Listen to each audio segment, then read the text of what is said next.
The typical financial model of the United States has brought disaster to the global economy, but we should be more alert to the agricultural and food systems of developed countries represented by the United States, which are bringing health disasters to the people. This article analyzes the capitalist logic behind industrialized agriculture, treating life, whether plants or animals, as machine parts on an assembly line. Everything is an item that can be bought and sold, and its existence only includes what we can see directly and commoditized meaning, such as providing food and clothing. The future does not belong to such an economic system that is exhausted and fished. As China with a long history of agricultural production, we should return to the traditional Oriental thinking of harmony between man and nature, develop sustainable ecological agriculture, and establish a healthy food system that belongs to the people. Image source, International Online. Text. The philosophical roots of American agricultural industrialization. Anti-naturalism. What is the deeper reason behind the formation of such a food system in the United States? First of all, an important reason is that today's important political decisions are dominated by economics, and a fundamental mistake of mainstream economics is that it does not distinguish between capital and income in the entire economic system. 1. In the current economic system, natural capital is not treated as capital, but as income, and thus consumed and squandered. The extraction of fossil fuels, for example, is seen as an increase in income, not a decrease in capital. If the capital of an enterprise is constantly decreasing, it means that the production mode of the enterprise is not sustainable. Had this been seen, one might not have opened such a business at all. Similarly, if the entire planet is imagined as a company in which natural capital, including fossil fuels, species diversity and its abundance, etc., is dwindling and non-renewable, can this company be considered profitable? How can this mode of operation allow our future generations to get food and clothing from this company? Only when we truly regard natural resources as capital and all kinds of life as partners in cooperation with each other, rather than equating them with income from extraction, exploitation, and killing, will we begin to consider how to save natural capital, resume Earth Corporation's healthy operations. However, mainstream economics summarizes the reduction of all natural capital in various industrial chains with the term externalities, and basically never takes it into consideration in the value chain of the economic system. In the final analysis, the reason why mainstream economics has such a thinking mode lies in Western philosophy and thinking mode. Different from the view of traditional Eastern philosophy of harmony between man and nature, Western philosophy views nature as an object, which is observed, controlled, and conquered by the subject of man, and man is not regarded as a part of nature. This philosophy sees nature as worthless, and only man-made things can be given value, which is credited to the economic system. Therefore, the fundamental principle of agricultural industrialization is to treat life, whether it is a plant or an animal, as a machine part on an assembly line. They are natural objects, which are regarded as items that can be bought and sold under our current economic system, and their meaning of existence includes only the meanings that we can directly see and commodify, such as providing food and clothing. The significance of millions of species of life cooperating with each other to automatically maintain the efficient functioning of natural systems has been completely ignored. In this economic system, even if seeds, plants, and animals belong to life, all operations must be standardized, because the diversity of life will only bring troubles in production, transportation, and processing, and diversity must be obliterated due to the needs of industrialization. This Western way of thinking and way of life, along with globalization, has been exported all over the world. Economics, the industrialized production model, the concept of consumer capitalism such as having more things can make us happier, using GDP to measure the degree of development of a country, etc., have become the laws of the world today. Can depleting natural capital, producing unsustainably and owning more stuff really make us happier? Unfortunately, the level of happiness is not a straight line all the way up. The happiness level of American citizens has not increased because of the continuous increase in material consumption, but has been declining too. The author once went to an American friend's house, and a child in the family owned various toys worth more than $8,000. But the child's mother told me that her child didn't seem happy at all. It was Christmas at that time, and when I saw the many decorations that Americans hung on the Christmas trees at home, the author suddenly remembered the past when I was investigating in a village in Liaoning. The village leader said that the village plans to open a small factory to let the villagers make some small handicrafts and sell them to Americans as Christmas ornaments. What an irony. American consumer capitalism stimulates economies around the world, provides jobs for people in developing countries even if these jobs are very low paying, and brings environmental pollution and ecological damage to the local areas.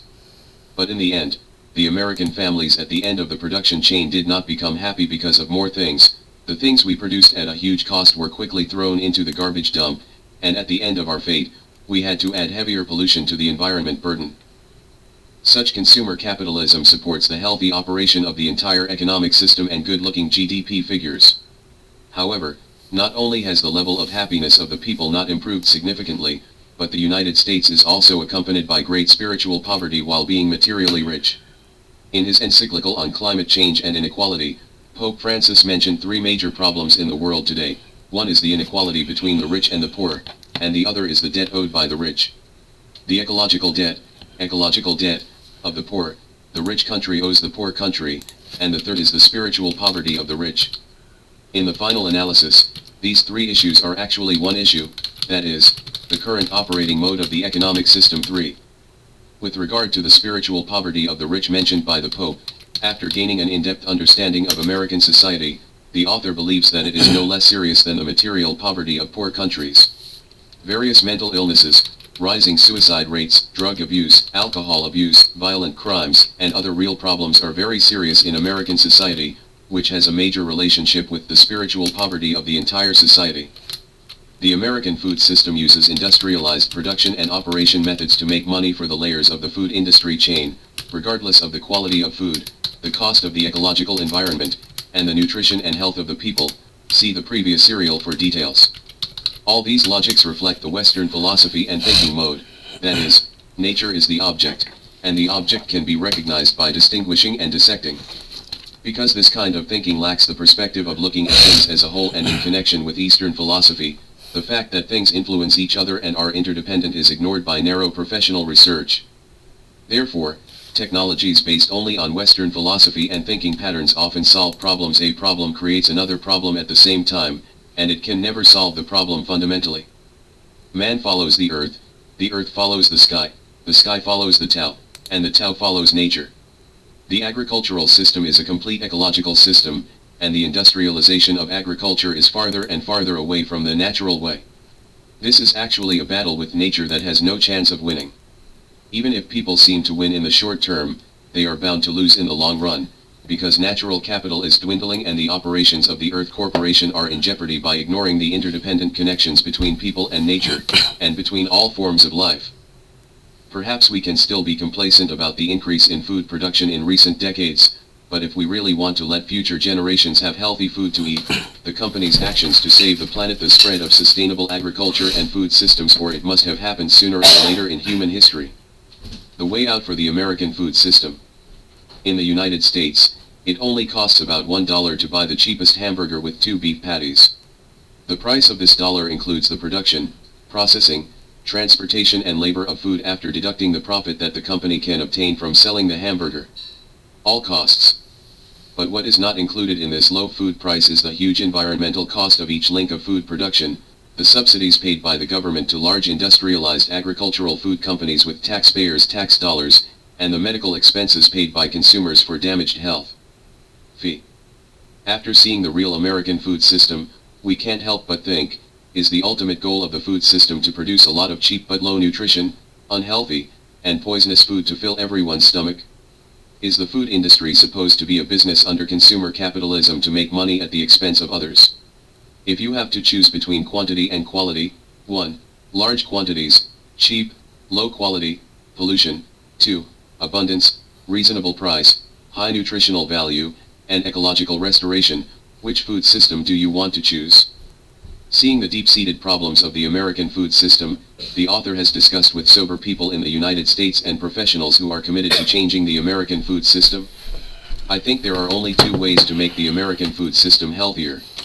These 2 ways are bottom-up, and has taken shape in American society. First, changing the diet structure through consumer education to eat less processed food and less meat is not only good for the health of Americans, but also good for the environment. Slowly changing the demand for food through the bottom up will lead to a reduction in the supply of processed food and meat. This is in line with the current development trend in the United States, More and more people are eating vegan or plant-based diet. Plant-based diet. Beef consumption has begun to decline after peaking in 2007-4, and the organic movement is in full swing. Various third-party certification systems such as Organic Food, Non-GMO Certified, and Certified Humane Raised and Handled all oppose the mainstream industrialized agriculture in the United States, making the food on the market it can be differentiated through certification, adapt to consumer needs, and allow producers to obtain reasonable prices. However, it is difficult for the poor in the United States to buy expensive organic food. Do they choose to eat a $1 hamburger with extremely low nutritional content to fill their stomachs, and then use the remaining money to buy medicine to treat their diabetes, or spend more on food? How about some vegetables and fruits? This is a very, very hard, everyday choice for poor Americans. So the second approach, perhaps better, is to teach people, especially the poor, how to grow vegetables and be self-sufficient. This kind of movement has also begun in some cities where the poor cannot buy any fresh vegetables and fruits, known as the food desert, community farms, community garden, have begun to appear, and the poor can buy them at low prices. Rent 1 square meter of land or share some land with other people, to grow some vegetables and fruits by yourself. In South Central Los Angeles, Ron Finley, a poor man living in a food desert, lost confidence in the current food system, so he began to lead the people around him to plant vegetables and fruits on abandoned open spaces, such as barren green belts, and transform them into food forests. He said, growing your own food is like printing your own money. 5. Indeed, instead of working to earn money to buy food to fill your stomach, rely on yourself with your own hands. By planting, you can eat healthy independently of this food and economic system. This may be another way to change the American food system from the bottom up. At present, small-scale urban farms are blooming all over the major cities in the United States, and they have become beautiful scenery in the cities. They not only provide food, but also serve as multifunctional places for building harmonious communities and educating children to get close to nature. In Washington and other cities, there are also urban composting networks, where residents can compost kitchen waste and use it in community farms to recycle waste at their doorstep. In 2013, the total number of U.S. farms increased for the first time in the past 100 years. After several generations, the valuable farming experience of dealing with the land is almost lost in the United States, but more and more young Americans are engaged in farming, actively learning, opening urban farms, engaging in organic agriculture, ecological agriculture, and permaculture. This is a good momentum to change the U.S. agricultural and food system from the bottom up. Sustainable agriculture and food systems are the future of humanity. In fact, according to FAO data, the current food production in the world is enough to feed everyone, but the number of hungry people in the world is still increasing. This is not a problem of production at all, but a problem of food distribution and sustainable food production. On the one hand, 1/3 of the global food production is wasted, along with precious land and water resources. On the other hand, the food system emits 1/3 of the global greenhouse gas, exacerbates climate change, and threatens the survival of all human beings. Farmers in poor countries are hit harder. On the one hand, the globalization of the industrialized food system makes us eat so unhealthily. The food system is caught in a vicious circle. Throughout human history, agriculture appeared 10,000 years ago and became popular 5,000 years ago, accounting for only 3% of human history. The development of agricultural science and technology, whether it is irrigation that appeared around 6000 BC or plowing that appeared around 3000 BC, has achieved a short-term increase in food production and brought about a large increase in population, but it often results in a slow impact on natural resources. Overdraft is the price. In the long history, countless civilizations collapsed and became ruins because they failed to deal with the relationship between man and nature, and man and soil. Today, industrialized agriculture, which was born only 200 years ago, is far from passing the test of time. Past history reminds us that agricultural methods that increase short-term yields at the cost of damaging the soil and the environment are not sustainable. What's more, the Earth's population is now 700 million.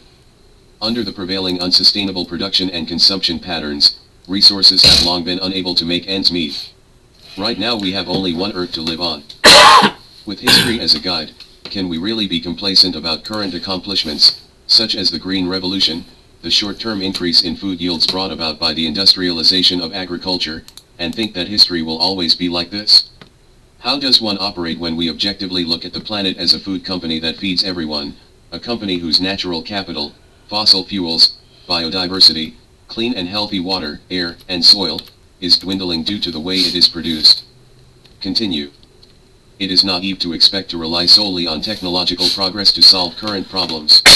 Science and technology are tools and means, and the direction of scientific research is determined by the pursuit of human values. Any scientific research needs political support, and it is difficult for science without political orientation and commercial interests to obtain resources. The reason why our science is dangerous now is that science, as a trusted tool, is too much married to politics, the interests of interest groups, and consumer capitalism, human greed, and too little to truly serve the core values of human beings, such as peace, happiness, and liberty while serving. Einstein once said, "Almost all scientists are economically completely dependent, and the number of scientists who possess a sense of social responsibility are too few. Responsibility is so small. Science is the search for truth, but not all researchers are able to stick to the rigor and honesty of scientific research in the face of the pressure and temptation of life. Although helpless, this is the weakness of human nature. Because of this, we should guard against and resolutely oppose the use and hijacking of science by interest groups, and use money and power as the starting point to determine the future direction of mankind. Many countries have developed different food systems due to their unique history and culture. Understanding the food systems and backgrounds of other countries can help us see the future direction and make more informed decisions. What lessons can we learn from the American food system? As mentioned above, the industrialization of the agricultural and food systems of developed countries represented by the United States is based on the philosophy and way of thinking of seeing the world in a divided way, driven by money and power. In terms of seeking the well-being of the people, such a food system is undoubtedly a failure, and it cannot exist stably for a long time. Therefore, we need not and cannot repeat the old path of failure of developed countries. Food is paramount to the people.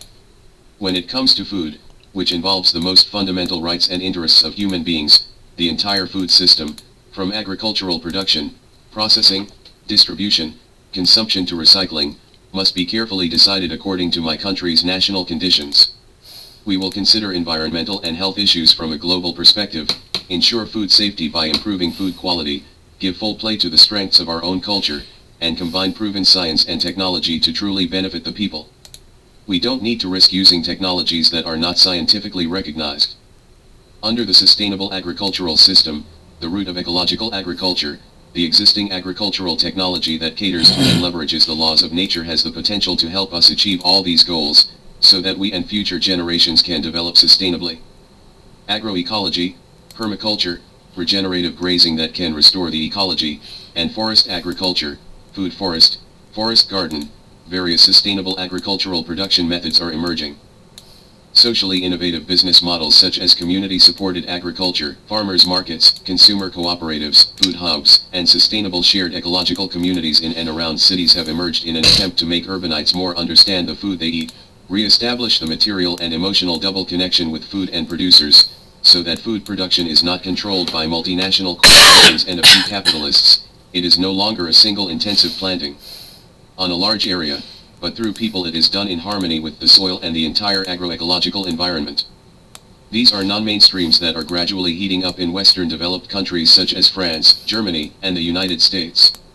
In fact, our country's traditional agriculture, which has been intensively cultivated for thousands of years, is being regarded as a model for learning by Western developed countries, adding organic measurement standards and labels. The ecological agriculture revived in the West is an agriculture that embodies the wisdom of harmony between man and nature in traditional Chinese philosophy, harmonious cooperation between man and nature, and uses the wings of science, ecology, to achieve food output. At the Climate Change Conference, 21 Colombian pesos, held in Paris in 2015, the proposal and signing of the 4 per 1000 Initiative 6 means that the French government has realized the importance of sustainable ecological agriculture. Great potential to address climate change. We can turn excess carbon dioxide in the air back into organic carbon in the soil through ecological agriculture, making the soil more fertile. This will not only reverse climate change and steadily increase crop yields, but also allow us to eat more nutritious and healthier food, while restoring the ecological environment and biodiversity. As the first developed country, France has started to implement the ecological agriculture project, Le projet agroécologique, in the whole country. The government provides technical and financial support for farmers from chemical farming to ecological agriculture from top to bottom to help them restoring the soil and ecological environment, and embarking on the right track of ecological agriculture. Some important research institutes in the world, such as the French National Agricultural Research Institute, INRA, which ranks among the top in the world in agricultural research, the Center for Food Safety, an independent think tank in the United States, and the Union of Concerned Scientists, etc. Research, appeal, and promote ecological agriculture. The general trend of future agricultural research is by no means to narrowly study agriculture itself, but to combine agriculture with ecological environment, food, nutrition, health, and social economy. The International Federation of Organic Movements, IFOM, which promotes ecological and organic agriculture in more than 120 countries around the world, has more than 800 member institutions, and the newly established international organization Regeneration International this year, are all helping farmers around the world to abandon the past. Degenerative agriculture, practicing future-oriented ecological restoration agriculture, regenerative agriculture. Agroecosystems will be tailored to local conditions based on local topography, geology, hydrology, climate, and biological species. It is also a major trend to produce food through the integration of farmland and forests and other terrains, integrated landscapes, such as agroforestry ecosystems, agroforestry, animal husbandry, silvopasture, in silvopasture systems, and limitation of natural ecosystems such as forests and grasslands the way of operation to produce our food forest, restoration agriculture, and so on. Transforming agriculture from a flat structure to a three-dimensional structure can maximize the use of photosynthesis of plants to convert more solar energy into a variety of food. The right variety and number of animals can also play an important role in the agricultural ecosystem, to promote efficient conversion of matter and energy. Why can dense forests grow in nature without any human input? By studying nature, understanding soil, and understanding the mutual service and symbiotic relationship among various organisms in the ecosystem, we can create a sustainable forest agriculture system in the future, give us abundant and healthy food, and greatly reduce human labor. The forest agricultural system is only a form of sustainable agriculture, and the road to sustainable agriculture will be a road of ecological innovation in collaboration with nature. Nor do we need to think of cities as dual economies in opposition to the countryside. Agriculture in symbiosis with cities, such as various forms of urban farming, urban agriculture, edible landscape, agricultural urbanism, agrarian urbanism, and food urbanism, are emerging in Western countries. These innovative ideas are making rational use of urban space in various ways, combining agriculture with urban planning and urban architecture, making healthy and organic vegetables and fruits one of the beautiful urban landscapes, shared by urban residents, and making cities beautiful and sustainable. Sustainable ecological paradise. Just ask, when we clearly have a better choice, use scientific ecological agriculture and food system to feed everyone healthily, why do we choose a method that sprays more and more pesticides on nature and changes the genes of plants, make it inseparable from pesticides, harm the land and the environment, and harm the health of farmers and consumers? Why do we still take risks on the road to the industrialization of agriculture that constantly produces super pests, super weeds, and super bacteria? The future of agriculture is sustainable agriculture. It is an agriculture that uses ecology and other sciences to work harmoniously with nature and heal each other. Agriculture that builds trust between food producers and consumers through socially innovative business models. It can solve population and employment pressure, environment and ecological pressure, reverse climate change, allow human beings to live in harmony with nature, and provide human beings with rich and nutritious food. Human beings will also gain spiritual happiness while being healthy. Building such an agri-food system will take several generations of hard work, but what will eventually be achieved may be the ecological civilization vigorously advocated by the central government. To you who are reading this, what can we do to change the food system? After reading this article, I understand the root of the American GMO issue and the agri-food system, and look forward to sustainable agriculture in the future. What can we, as food consumers, do? While living standards are improving, can we always remember the difficulty and cost of food production, cherish food from the bottom of our hearts, and consciously reduce and avoid food waste? Can we recall the shape and delicacy that natural food should have, and respect the natural laws of spring growth, summer growth, autumn harvest, and winter storage, and look for nutritious fresh fruits and vegetables of the season. Can we realize that the Western food trend of no meat, no joy comes from marketing, not a symbol of good life, and there is no need to link this consumption image with wealth and status? The reason why my country imports a large amount of genetically modified soybeans from the United States and Latin America every year for factory farming is to meet the rising demand of Chinese people for meat. 7. However, for health reasons, do we really need to eat so much meat? The physiological structure that humans have evolved over millions of years and is more suitable for digesting fruits and vegetables will not change due to hundreds of years of economic development. What's more, most of the meat we buy in the supermarket is factory farmed, soaked in antibiotics and poisons, which can be said to be harmful but not beneficial. Carrying forward the traditional Chinese food culture, which is dominated by vegetarian dishes, is not only more beneficial to our health, but also has a huge positive impact on the environment.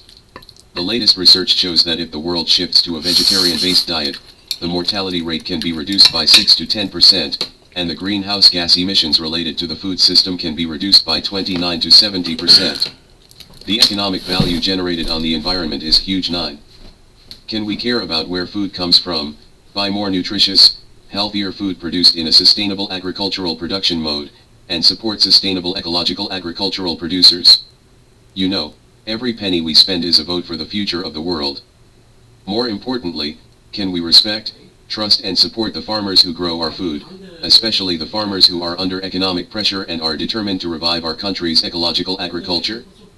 Because the future of agriculture needs them, just like our ancestors, farmers need to understand soil properties, understand climate and hydrology, understand the relationship between crops and other organisms, take care of the needs of each crop and the entire ecosystem, and work with nature according to local conditions.